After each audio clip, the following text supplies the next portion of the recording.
Bueno,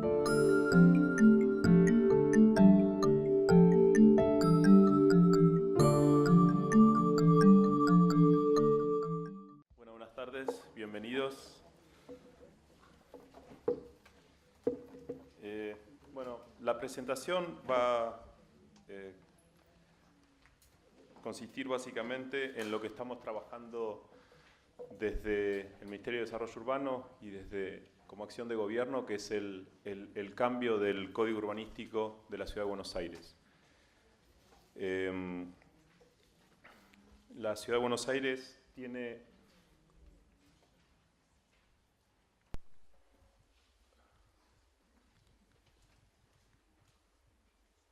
¿Tenés que cambiar vos? ¿Cambio de acá? Bien. Bueno, la Ciudad de Buenos Aires tiene un código que es de 1977. Nosotros tenemos un plan urbano ambiental que es la ley, la 2930, que es la que nos da los lineamientos fundamentales sobre las cuestiones de territorio, ordenamiento territorial. Y dentro de su mandato está el cambio de los códigos, entre los cuales está el fundamental, que es el Código de Planeamiento Urbano. Nosotros tenemos un código en la actualidad que, bueno, es complejo, es de difícil lectura y tiene básicamente da lugar a interpretaciones. Tiene objetivos urbanos que no condicen con la ciudad actual, o sea, tienen que ver con una ciudad que básicamente premiaba o favorecía el uso del automóvil particular. De hecho, de aquel tiempo datan las autopistas que están como marcan el territorio. Y también fomentaba la sustitución, en el sentido de, yo siempre digo, es un código que nos marca como sociedad, o sea, es un código que está basado en la reposición, en destruir aquello existente para una renovación urbana. En ese sentido, es un código muy parecido al de San Pablo, y San Pablo se desarrolló en la década del 60 o del 70 de una manera con un crecimiento exponencial que no lo tuvo Buenos Aires, y en cierta forma creo que fue una ventaja para nuestra ciudad, en el sentido de por algo se le dice a San Pablo la Nueva York de Sudamérica, y a pesar de todo nosotros seguimos preservando ese nombre de la París de Sudamérica. Perdón. Esa reposición que no llegó a darse durante todo el territorio, o sobre todo el territorio, que hubiese generado un tejido con muchas, digamos, no preservando la identidad de la Ciudad de Buenos Aires, que son estas manzanas que se repiten durante todo sobre todo el tejido de la Ciudad de Buenos Aires. Y hubiese sido este tejido de reposición a la manera de San Pablo. Como dijimos, es un código de 1977 y hay un mandato a reformularlo, y hay un consenso dentro de los profesionales a favor del cambio, porque se necesita un nuevo código que para nosotros es fundamental. No, la anterior, por favor. Que sea transparente, previsible, y donde no solamente los profesionales tengan acceso al mismo en cuanto a interpretarlo, sino que cualquier ciudadano de la Ciudad de Buenos Aires sepa lo que se puede construir en su cuadra o en su manzana, que en realidad es la unidad básica de la conformación de la ciudad. El código del 77, bueno, decimos es ambiguo, de múltiples interpretaciones, pensado por y para los profesionales, fomenta la sustitución edilicia existente sin considerar la ciudad actual, esto que decíamos de la reposición del tejido, promueve la zonificación en el sentido de, nosotros tenemos una ciudad correspondiente a ese viejo modelo de ciudad donde en algún lugar se desarrolla la industria, en el otro se vive, en el otro se recrea, en otro se estudia, en otro se trabaja. Eso está puesto como un patchwork dentro del territorio, no es muy actual. Regula lo privado sin considerar la visión del espacio público. Nosotros somos una ciudad que mantiene desde el censo del 44 unos 3 millones de habitantes, pero que a diario unos 3 millones vienen a desarrollar sus actividades dentro del ejido de la Ciudad de Buenos Aires. Por eso decimos que es una ciudad de 6 millones de personas, que son 3 solamente las que habitamos o residimos. Sí, por favor.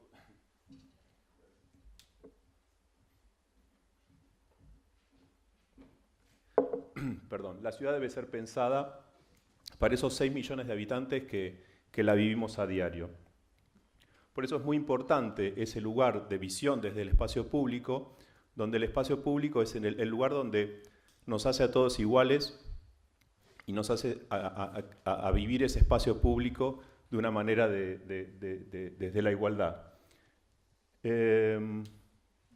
Bueno, es una ciudad caracterizada obviamente por su disparidad edilicia, tiene tres códigos superpuestos. Y una de las cosas que tiene también el código actual en esto de la renovación urbana, la torre como de perímetro libre y de semilibre como tipología de reemplazo de sustitución. O sea, está premiada por el código este. Y lo que queremos evitar es justamente eso de la torre sorpresa.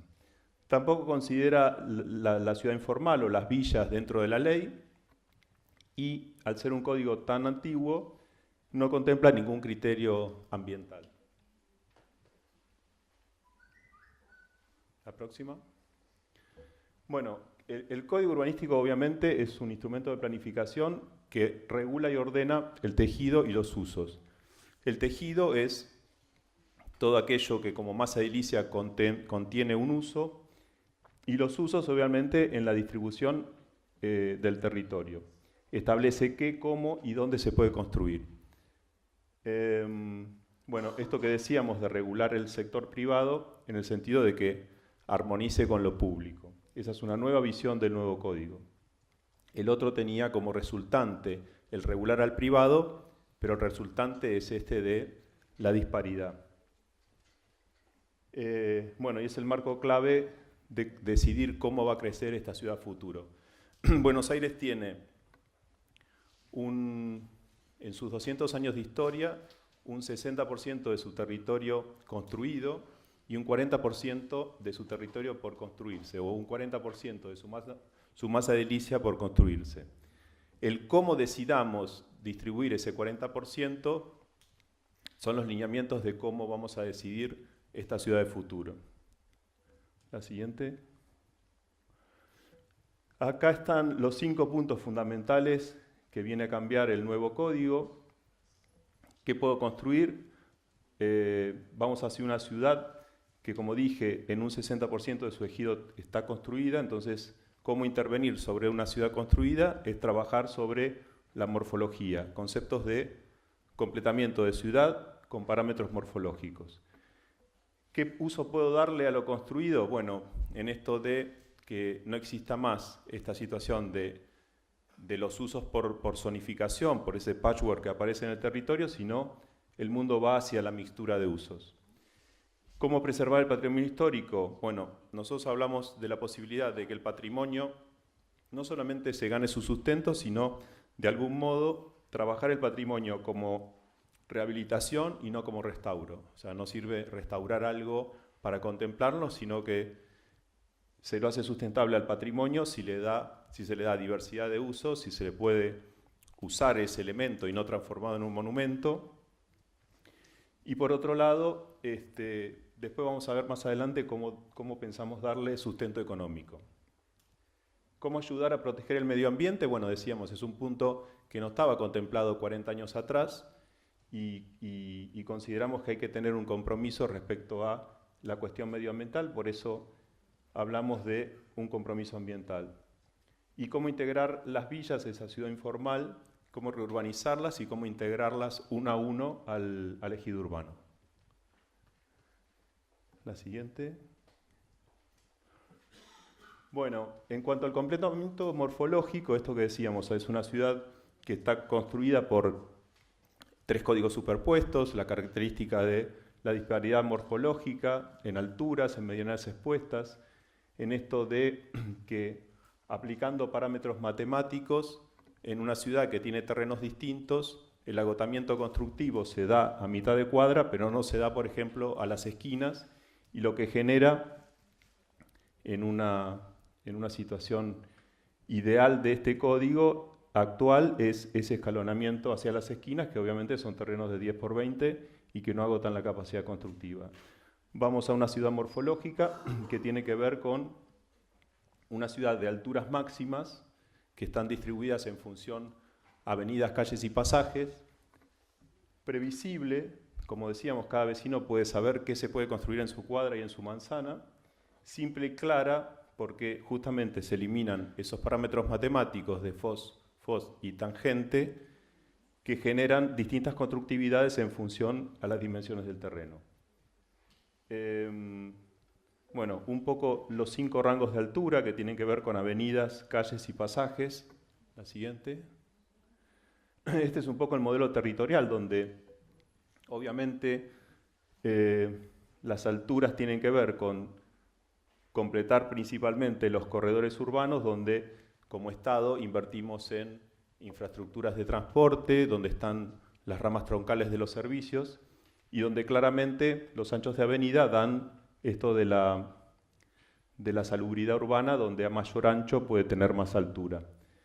Es un modelo territorial que no está ajustado al milímetro, pero sí se empieza a percibir centralidades, subcentralidades, cómo el borde de la ciudad no necesita densificarse como otras áreas y cómo los cuadrantes de avenidas empiezan a marcar macromanzanas que tienen que ver con, bueno, la siguiente por favor, con esto, ¿no? Una estructura donde la vialidad primaria es donde están las circulaciones, los transportes públicos y cómo hacia adentro se trabajan las áreas de caminabilidad o de sustentabilidad de los barrios en función, bueno, a distintas características. Obviamente en el área central hablamos de el área central peatonal, pero en barrios de densidad media como Barrio Norte, Almagro, Chacarita, Villa Crespo, en ese sentido trabajamos el espacio público con conceptos de calming traffic, ensanches de lo que se llama orejas en esquinas, el ordenamiento de la carga y descarga o el tema de basuras y el espacio público trabajado de otra manera, con otra escala de ciudad. Como así también en el borde de la ciudad veíamos todo ese gran sector amarillo donde pensamos en una ciudad que tenga que ver mucho más con una ciudad parque donde el sobrante vial se transforme a la manera de Berlín con verdes públicos de ciudad parque. La siguiente. Es un poco una imagen comparativa de lo que es hoy. El nuevo código no viene a cambiar básicamente las alturas que hoy tiene la ciudad. Sí decimos dónde debe de completarse primeramente, pero este es un poco el porcentaje territorial de las alturas, ¿no? Uno tiene la imagen de Buenos Aires, una ciudad alta, densa, y sin embargo, en lo que son las 320.000 parcelas de la ciudad de Buenos Aires, solamente 2.500 son las que tienen edificios que tienen 15 pisos o más de 15 pisos, y más o menos el 60% de su territorio tiene por debajo de los 5 pisos. La siguiente. En cuanto a los usos, bueno, nosotros vamos por los usos permitidos, los usos prohibidos y no los permitidos. O sea, están todos los usos permitidos menos aquellos prohibidos. La siguiente. En ese sentido, pensamos que en esto del fin del zoning, de decir, se hace este uso en determinado lugar, las áreas industriales exclusivas, las áreas de depósitos exclusivas. Bueno, va a haber una mixtura de uso en distintos rangos donde el vivir, esparcirse, educarse y trabajar estén en una distancia prudencial donde bueno, las centralidades, las subcentralidades, las identidades barriales se preserven y en este concepto mundial donde el vivir a no más de media hora de distancia de transporte público es una situación saludable. Obviamente, Buenos Aires tiene que ser atractiva en el sentido que decimos que esos 3 millones de habitantes que entran a diario tengan, bueno, la posibilidad de acceder, si así lo desean, a permanecer dentro del ejido urbano. De esos 3 millones de habitantes, solamente el 20% pueden llegar a tener acceso a un alquiler o al acceso de vivienda dentro de la Ciudad de Buenos Aires. El resto pasa a vivir o a dormir en el Gran Buenos Aires. La siguiente. Bueno, estos son los 4 rangos pensados de mixtura de uso, donde obviamente en la escala más baja residencial se permiten, obviamente, el equipamiento urbano, policías, hospitales, escuelas, pero también esos comercios de escala baja, esos comercios de 200 metros cuadrados, que puede ser un bar, una panadería, esa escala de comercio de uso diario. El segundo rango de mixtura de uso tiene que ver con ya incluir hasta 500 metros cuadrados, más o menos es la escala de un mini market. El tercer rango de mixtura de uso ya incorpora talleres y depósitos, que tiene que ver con, bueno, otro rango de actividad. Y el cuarto rango es el que tiene que ver con la mixtura de usos plena, que es la que refiere a escala metropolitana. No es que el cuadro de usos esté mezclado directamente, o sea, que corresponda a matrices de alturas de territorio.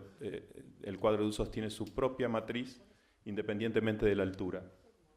Y conlleva mucho más a esto de las subcentralidades los subcentros de la ciudad, que tiene que ver con esto de desarrollar el territorio con una matriz equivalente. La siguiente. Bueno, este es un mapa que muestra más o menos dentro del territorio de los 200 kilómetros cuadrados de la Ciudad de Buenos Aires esa mixtura de usos, donde obviamente el área central sigue prevaleciendo en cuanto a importancia, pero cada una de las subcentralidades, los corredores principales, y esto que decimos que donde el Estado desarrolla las infraestructuras de transporte o de servicios, son obviamente los rangos con mixturas más importantes. El nuevo código también tiene una reflexión y una visión respecto al área metropolitana. Obviamente, los 60 kilómetros de periferia, la General Paz, el Riachuelo como el único curso de agua a cielo abierto, pensamos que tiene que ver en este nuevo modelo territorial en cómo la Ciudad de Buenos Aires y en primera instancia nuestros 7 municipios vecinos nos tenemos que refundar en función a la General Paz y al Riachuelo en cuanto a mirarnos a la cara y no vernos por espaldas. La siguiente.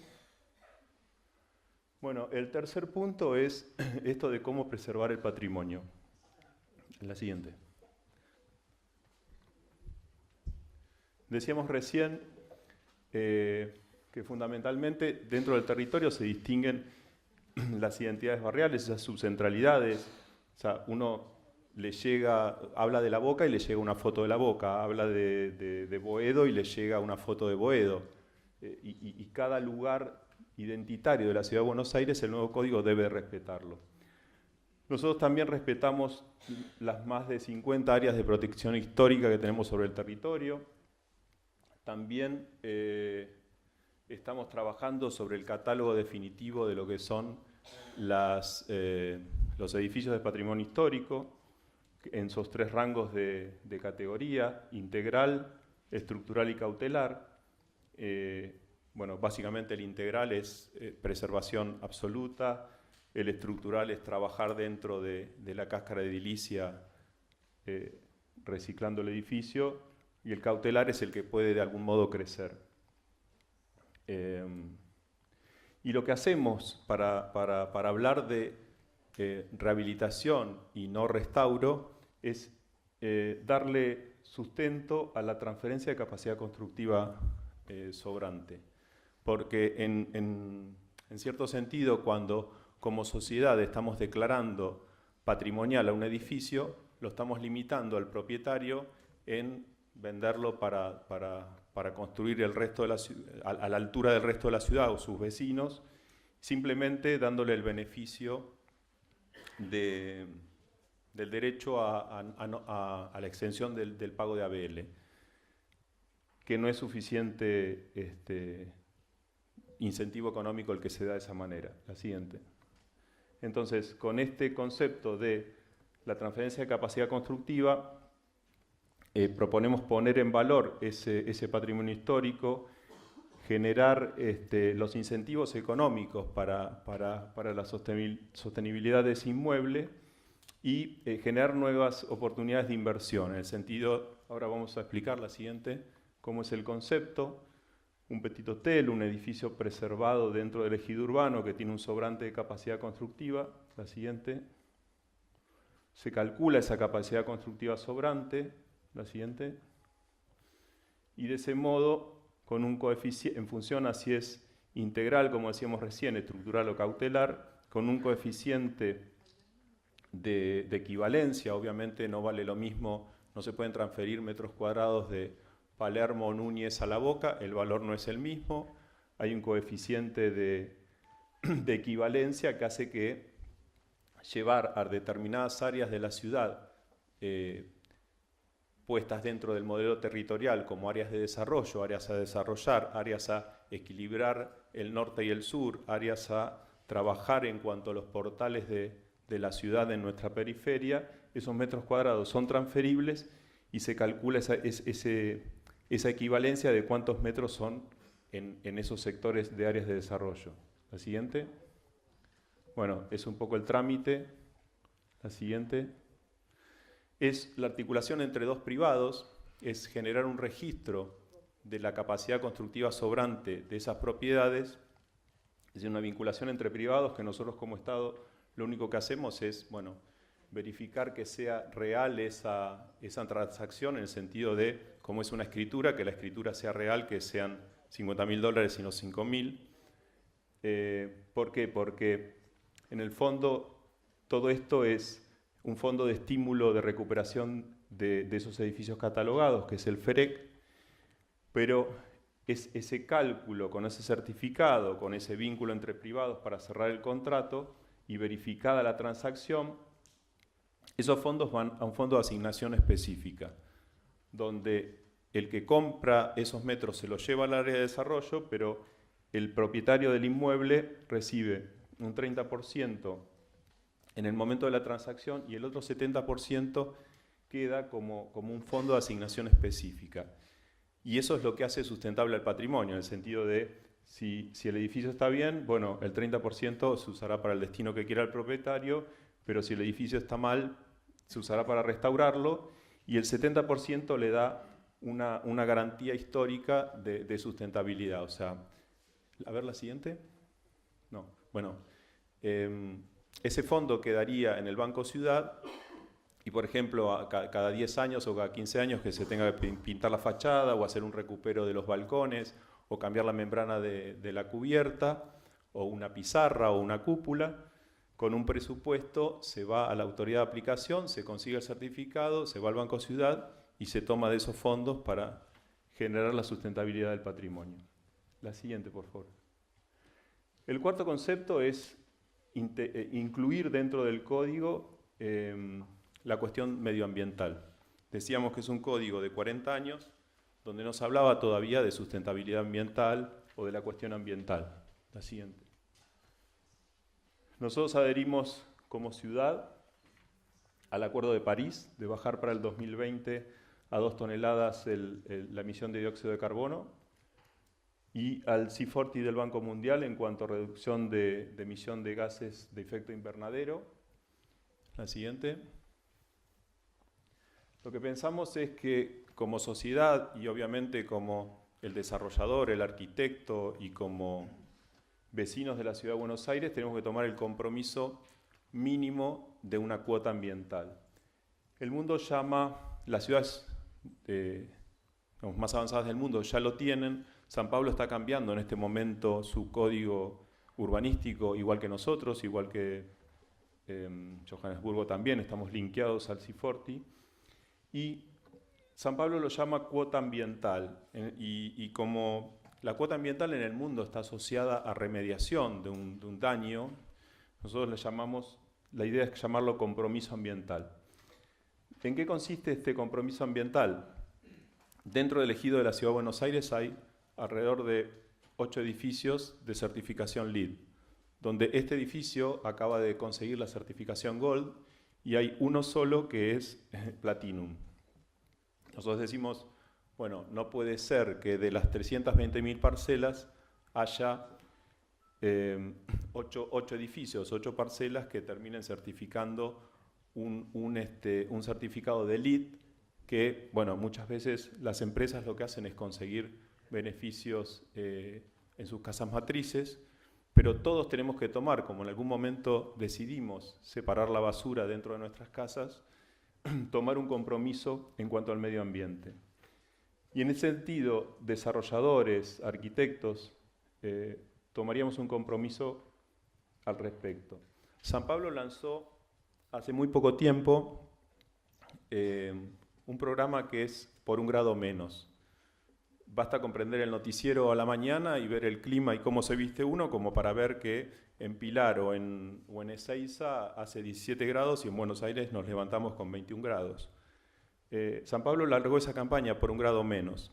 Y sabemos que si con un poco de voluntad, desde pintar una azotea con un determinado grado de reflexión de rayos ultravioletas o sobre todo trabajar sobre 3 conceptos básicos, que es la prevención de isla de calor en cuanto a temperatura, el manejo de agua de lluvias y, digamos, la recuperación de la biodiversidad o la multiplicación del verde.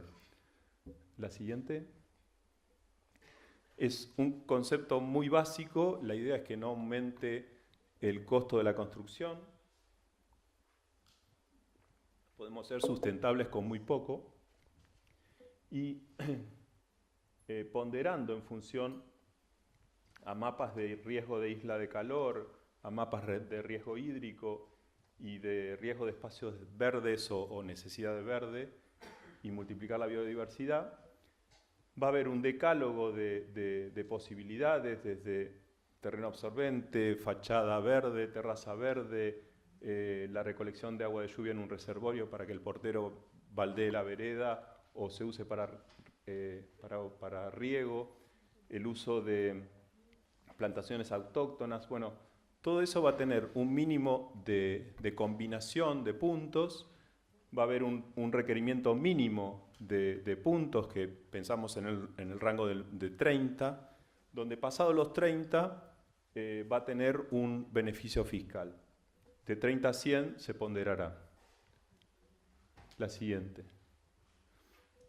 Por último, la Ciudad de Buenos Aires mantiene su población desde el año 44, del censo del 44, en más o menos 2.900.000 personas.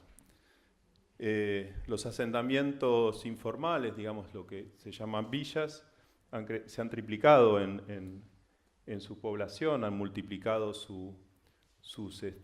la cantidad y su masa edilicia, obviamente. Y en ese sentido, bueno, hay una decisión del gobierno de incorporarlos al ejido urbano, de incorporarlos como un barrio más dentro de la Ciudad de Buenos Aires, reconocerlos como tal. La siguiente. El código actual habla de un U31, las toma y las considera todas por igual. Nosotros decimos, cada villa tiene su lógica, cada villa tiene su lógica desde lo territorial, desde lo poblacional, desde lo social, con lo cual esto del U31, de tomarlas a todas por igual, a Rodrigo Bueno o a las de la cuenca del Riachuelo, donde tienen riesgos de inundaciones, están montadas sobre palafitos o contaminación, es muy distinto a la 20, es muy distinta a la Villa 31, todas tienen su característica especial.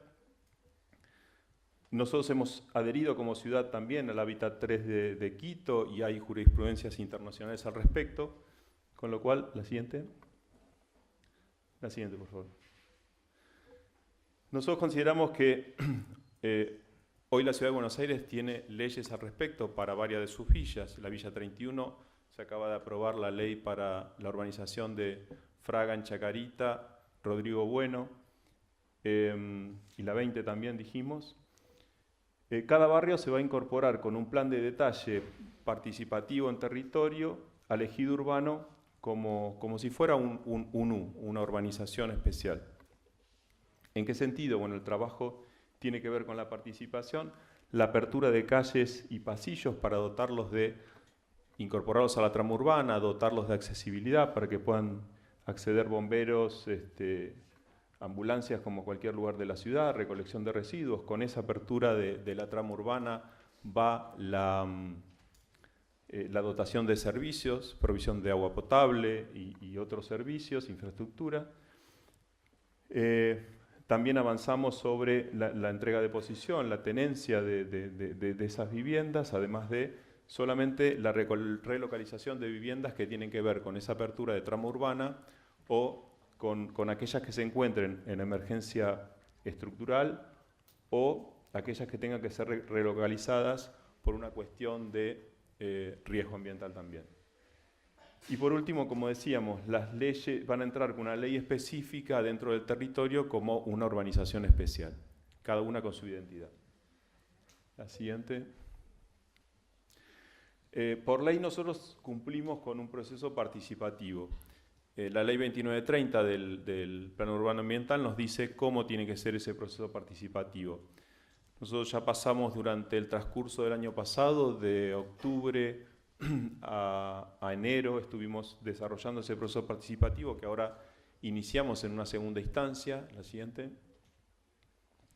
donde pasamos por comunas, por las ONG, la participación de los vecinos en el Consejo de Planeamiento Urbano, con las entidades, los colegios de arquitectos, las universidades, la Cámara Argentina de la Construcción, la entidad de los inmobiliarios, digamos, una serie de academia.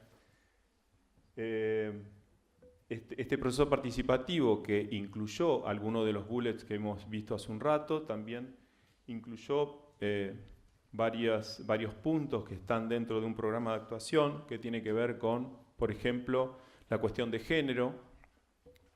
Según el género, cada uno vivencia el espacio público o los espacios de una manera muy distinta unos a otros.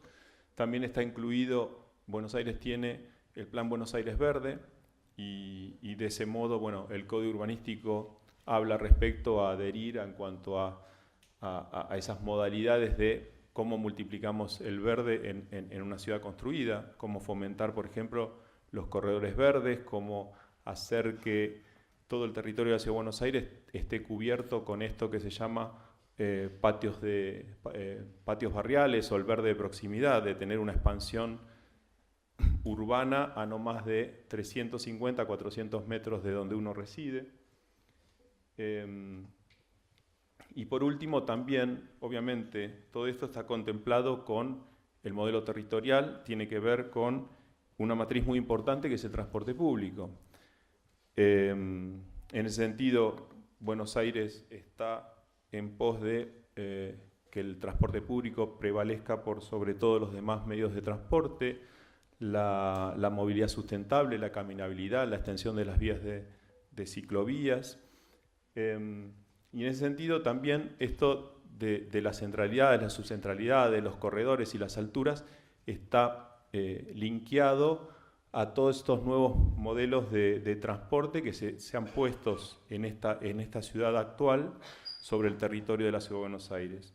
Desde las líneas de Metrobús que aparecieron como una nueva modalidad de transporte, o estos enlaces del RER, de la red metropolitana, que tiene que ver con el enlace de los 820 kilómetros de ferrocarril del Gran Buenos Aires y que apuntamos a que el uso del ferrocarril también sea un uso urbano.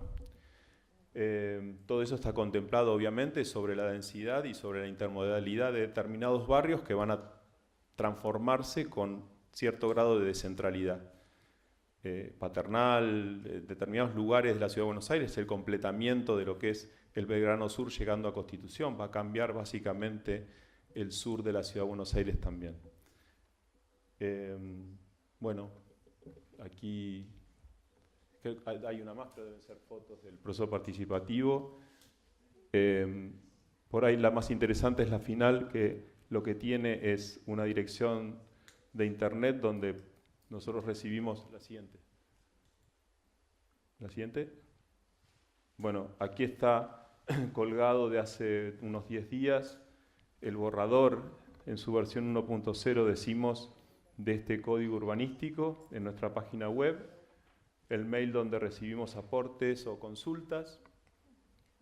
Este es un borrador que tiene que ver con el tratamiento desde el Ejecutivo, y esta es una ley que en Buenos Aires es de doble lectura, de 31 votos, que es mayoría simple, con audiencia pública en el medio, y que bueno, estamos en la instancia de terminar este producto, este código desde el Ejecutivo para después empezar el segundo paso, que es el proceso legislativo. Gracias y no sé si... Muy buenos días a todos y a todas. En principio, agradecer la invitación en esta nueva versión del curso de Estrategas Urbanos, una experiencia que cada vez congrega a más gente y es un espacio que desde el plan estratégico venimos apuntando, venimos fortaleciendo y que nos llena de mucha emoción ver cómo van sucediéndose las cortes y en ese sentido ayudando a formar cuadros técnicos cada vez más capacitados y además generando un espacio de diálogo para compartir experiencias, vivencias y demás. Luego de la charla que nos presentó Carlos Colombo a partir del desarrollo de un caso específico, concreto, el de la Ciudad de Buenos Aires y su proceso de discusión sobre cómo actualizar los marcos normativos para pensar una ciudad futura con los criterios de debate, de participación y de construcción de acuerdos necesarios, yo quería invitarlos entonces a tomar muy brevemente, 10 minutos a lo sumo, un punto de vista más panorámico, retroceder y tener una mirada mucho más amplia y empezar a ofrecer algunos criterios de tono más académico que intenten darle una mirada, si se quiere, vertebradora a muchos de los procesos que Carlos fue planteando en la cocina cotidiana de elaboración de un documento en el marco de un proceso tan complejo como el del código, que tiene que ver con algunos lineamientos que definen el proceso de planificación, algunas cuestiones a tener en cuenta. Así que avancemos entonces. Gustavo. Instrumentos de planificación sería el tema que a grandes rasgos quisiera presentar. Y lo primero que queremos señalar es que, a diferencia de las utopías, el urbanismo debe especificar la situación de una ciudad ideal futura, pero indicando los métodos para alcanzarlos. Es decir, podemos soñar una ciudad, pero además, si hacemos urbanismo, tenemos que pensar los mecanismos, las herramientas, los caminos necesarios como para concretarlo. Y en este sentido es que se trata el desafío de la planificación. Soñar una ciudad, construir un horizonte deseado, pero también construir aquellas herramientas que nos permitan ir materializándolo. En ese sentido, aparece una primera pregunta que nos hacemos de qué modo generar una intervención que nos permita fomentar criterios como los de la equidad, la integración y la sustentabilidad, que son indispensables para intervenir en todo territorio. Se gentrifica, se graficaba en una pared del barrio de Lavapié, en Madrid, cuando empezaban a producirse ciertos procesos de transformación que incluían expulsión de las comunidades originales de ese barrio y los alertas tempranas como para empezar a poner algún tipo de freno al respecto. Entonces, por eso los criterios de la equidad, de la integración y la sustentabilidad aparecen como indispensables para orientar todo proceso de transformación del territorio. En ese sentido, estos tres conceptos se orientan en las líneas que articulan entre la convicción de lo posible, las pretensiones de lo probable, las fantasías de lo deseable, es decir, entre lo real y lo ideal está lo posible. Uno puede soñar, pero tiene que encontrar cuáles son los mecanismos que le permiten concretarlo. Y en ese sentido es que debemos empezar a transitar. En todos los casos, toda intervención genera una movilización de valor y tiene carácter de redistribución. Entonces, saber cómo se moviliza ese valor y cómo se redistribuye es clave.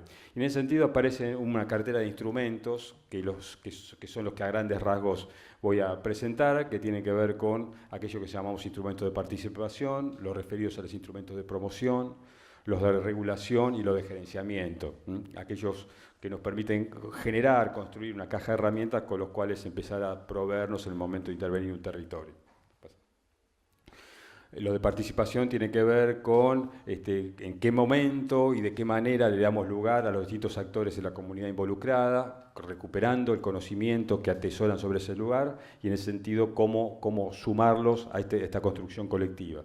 Aquello de promoción tiene que ver con la generación de ciertos premios, estímulos o penalizaciones de actividades que no deseamos. Y esto también es importante porque dijimos que toda intervención genera movilización de valor y es importante trabajar con ese concepto. Los instrumentos normativos, aquellos que generan el marco, el cuadro o las reglas de juego sobre las cuales actuar, los códigos en particular, y gerenciamiento, aquellos que nos permiten de alguna manera concretar una unidad de gestión que permita conducir todo el proceso. Avancemos rápidamente con el primero, el que llamamos instrumentos de participación, y hay una primera mirada que tiene que ver con lo que llamamos análisis de actores, identificar cuáles son las distintas personas, grupos o organizaciones que funcionan, que intervienen en un territorio y dar con ellos y armar lo que llamamos un mapa de actores, saber cuáles son sus intereses, sus motivaciones, sus conocimientos. Esto es clave para identificar. Seguidamente, una instancia que llamamos de consulta urbana y es un evento participativo donde los distintos actores ponen en común temas de su métier, de su pertinencia, y los agrupamos por temas específicos, temas urbanos, temas ambientales, temas de transporte, temas de residuos, temas de laborales, en fin, vamos armando mesas de trabajo donde cada uno de los actores pone en evidencia sus conocimientos.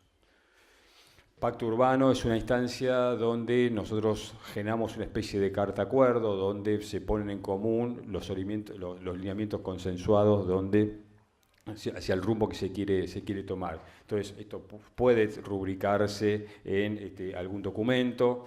En el ejemplo del caso del nuevo marco normativo para la Ciudad de Buenos Aires, el proceso participativo de la comisión asesora, el foro participativo, las consultas permanentes van dando marco a ese proceso. Y finalmente, actuación multiactoral tiene que ver con la conformación de un grupo, foro participativo, por ejemplo, que vaya acompañando todo ese proceso y que permita ir conduciendo los grandes lineamientos, los grandes trazos de actuación. El segundo paquete de instrumentos está referido a la promoción, cómo alentamos o desalentamos ciertas tendencias en la ciudad. Vemos en la imagen un terrenito en el suburbano, en una parte extrema del conurbano, por ejemplo, donde el señor se dedicó solo a cortar el pasto y lo hizo durante varios años, mientras el entorno se fue armando. Fueron llegando las infraestructuras, fueron llegando algunos edificios, el transporte público, algunas redes y demás, y él simplemente se dedicó a cortar el pasto. Este señor está haciendo un uso especulativo de ese predio. En ese sentido, hay algunas herramientas como lo que llamamos impuesto predial que permite castigar ese uso especulativo con una tasa onerosa importante, simplemente para evitar ese juego que intenta apropiarse de un excedente para el cual no contribuyó. Siguiente.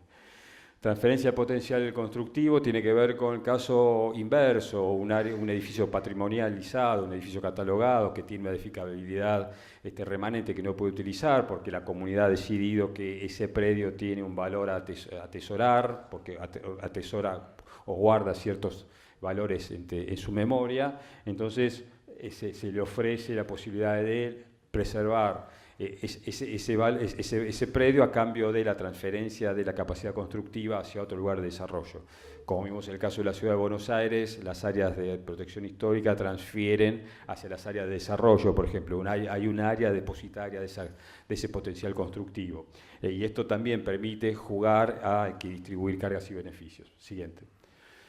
El coeficiente de aprovechamiento tiene que ver con la concesión a título oneroso del derecho de construir por encima del coeficiente básico. Tiene que ver con una edificabilidad adicional en favor de ciertos criterios de planeamiento. Nosotros nos interesa el desarrollo de un área y en favor de eso generamos algunas herramientas que nos permitan ir más allá de lo pautado originariamente. Y esto también es una herramienta importante que le da cierta libertad a los procesos de transformación de territorio en el marco de un plan general que ordene ese crecimiento.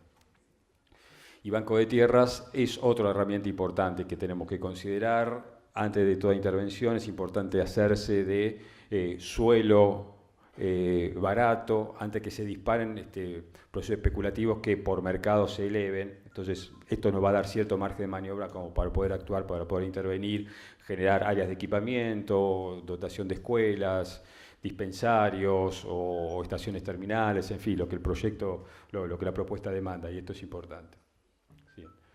El tercero de los paquetes, ahondó bastante Carlos en uno de ellos, pero tiene que ver con los grandes códigos, con los grandes marcos normativos, el urbanístico, el de espacio público, el ambiental, de edificación, de habilitaciones y verificaciones, y tiene que ver con los acuerdos, las reglas de juego para orientar ese crecimiento.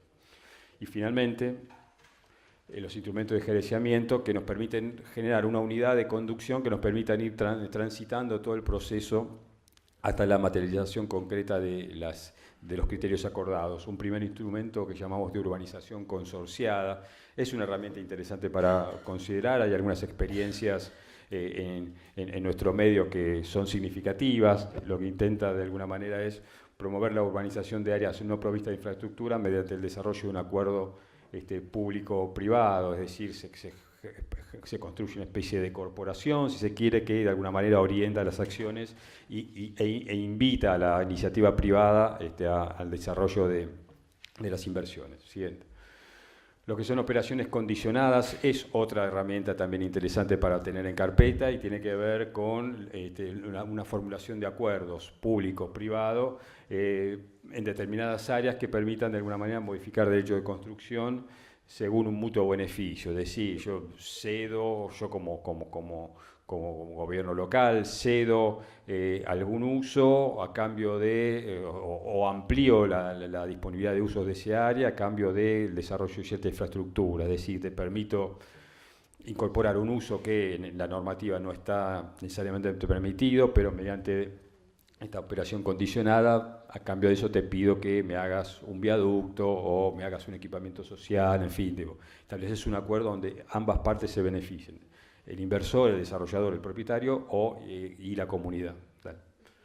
Programas de actuación tiene que ver con este conjunto de acciones concatenadas en el marco de un recorte territorial o temático determinado, asignado con cierto presupuesto, que permite desarrollar en el marco de ese plan general un tema particular o un área particular. Y esto te permite un cambio de escala significativo de relevancia. En el marco del nuevo Código Urbanístico aparece un capítulo, un título con los programas de actuación, que son variados y son muy potentes y necesarios. Así que los programas de actuación formarían parte de esta cartera de instrumentos de gerenciamiento.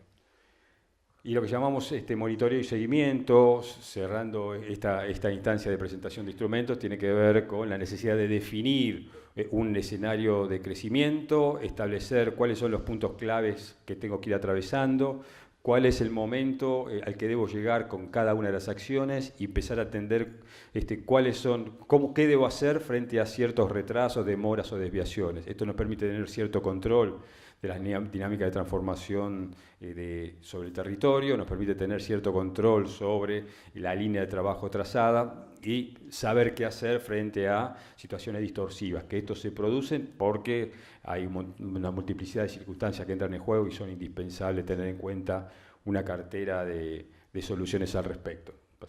Entonces, en términos generales, es indispensable tener una mirada transversal sobre los procesos de transformación del territorio mediante un mecanismo de planificación que nos permitan considerar temas de participación, temas de promoción, temas de gerenciamiento, temas de regulación como criterios generales que nos permitan encarar procesos como la formulación de un plan general o de un plan urbano ambiental, la generación de un nuevo código urbanístico o la pregeneración de un plan estratégico. Son herramientas que con sus matices, con sus variedades, nos permiten poner sobre la mesa ciertas recetas para poder emprender procesos que permitan ampliar la discusión al conjunto de la comunidad involucrada, equidistribuir cargas y beneficios. Siempre en toda intervención hay ganadores y perdedores, entonces desde el Estado lo que debe jugarse es a compensar estas asimetrías, y en este sentido es indispensable la promoción, establecer reglas de juego como aparecen planteadas en los instrumentos de regulación, y finalmente establecer una unidad que permita conducir todo el proceso, la más apropiada, que aliente la asociación público-privado, pero que en términos generales tenga el bien común, el interés general como meta, como rumbo, como criterio. Muchas gracias.